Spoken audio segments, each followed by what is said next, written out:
اگر ماہ رمضان میں کسی شخص نے روزہ رکھا اور رکھنے کے بعد اس نے اس روزے کو توڑ دیا، یا اس کا روزہ ٹوٹ گیا، یا سحری کے اندر وہ سحری کرنے میں اس قدر جو ہے وہ لیٹ ہو گیا کہ سحری کا وقت ختم ہو گیا، وہ یہ سمجھ کے کھاتا رہا کہ جناب سحری کا وقت جو ہے وہ باقی ہے، تو یقیناً اس کا اس دن کا روزہ تو نہیں ہوا۔ جب انہیں یہ معلوم ہوتا ہے کہ روزہ نہیں ہوا تو وہ کھانا پینا شروع کر دیتے ہیں، حالانکہ یہ درست نہیں ہے،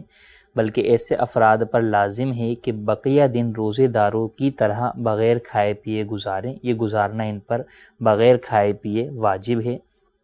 کیوں؟ اس کے اندر ایک تو روزہ داروں کے ساتھ مشابہت ہے، دوسرا ماہ رمضان کا ادب و احترام اور تعظیم،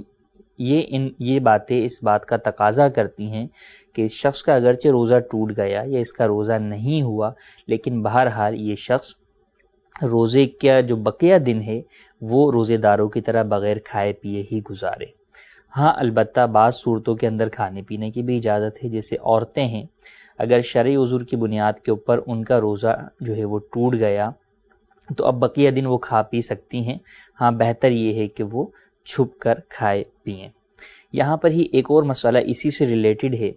کہ وہ افراد کہ جن پر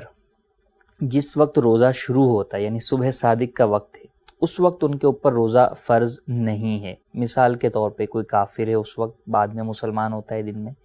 یا کوئی بچہ ہے جو کہ نابالغ تھا کس وقت؟ صبح صادق کے وقت، لیکن بعد میں جو ہے وہ بالغ جو ہے وہ ہو گیا۔ یوں ہی کوئی شخص مسافر تھا اور وہ بعد میں مقیم ہو گیا، تو مسافر روزہ رکھ تو سکتا ہے لیکن اسے روزہ چھوڑنے کی اجازت ہے، اس نے روزہ جو ہے وہ نہیں رکھا، لیکن درمیانے دن کے اندر وہ اپنے شہر میں آ گیا، سفر پہ تھا اب اپنے شہر میں آ گیا، یا کسی اور شہر میں تھا اور وہاں 15 دن رہنے کی نیت کر لی اور مقیم ہو گیا،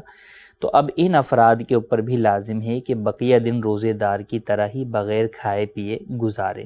یہ فی زمانہ جدید ٹریولنگ کی صورت کے اندر یہ معاملہ کئی دفعہ درپیش آتا ہے کہ جناب کوئی شخص جو ہے وہ صبح کے وقت مسافر ہوتا ہے، 2 گھنٹے میں بائی ایئر جو ہے وہ اپنے شہر پہنچ جاتا ہے، تو اب اگر اس کو تو یہ معلوم ہے کہ میں ظہوہ کبریٰ جسے عوام زوال کا وقت کہتے ہیں اس سے پہلے ہی میں پہنچ جاؤں گا اپنے شہر کے اندر،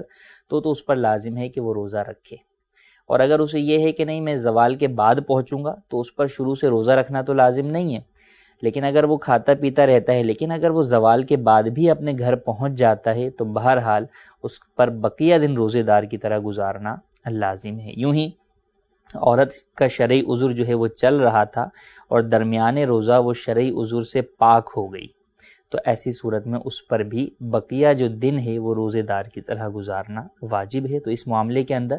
لاپرواہی لا علمی کی بنیاد پر برتی جاتی ہے کہ روزہ ٹوٹنے کے بعد لوگ کھانا پینا شروع کر دیتے ہیں، حالانکہ یہ بات درست نہیں ہے۔ ہاں اگر کسی کا روزہ اس طور پر ٹوٹا کہ جناب بہت شدید طبیعت خراب ہو گئی تھی، اب اس وجہ سے اس کو میڈیکیشن جو ہے وہ لینی پڑی،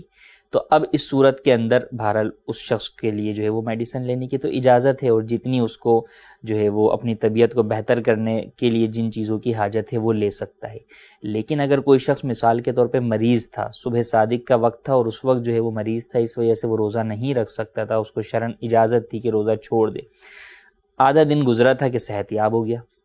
تو اب یہ نہیں کہ وہ بقیہ دن کھاتا پیتا گزارے، بلکہ اب اس پر بھی یہی لازم ہوگا کہ بقیہ دن روزہ داروں کی طرح بغیر کھائے پیے گزارے۔ تو اس بات کا خاص طور پر خیال رکھنا اس معاملے کے اندر، ماہ رمضان کے روزوں کے اندر، یہ بہرحال ضروری ہے۔ اللہ تبارک و تعالی ہم تمام کو اس پر عمل کی توفیق عطا فرمائے۔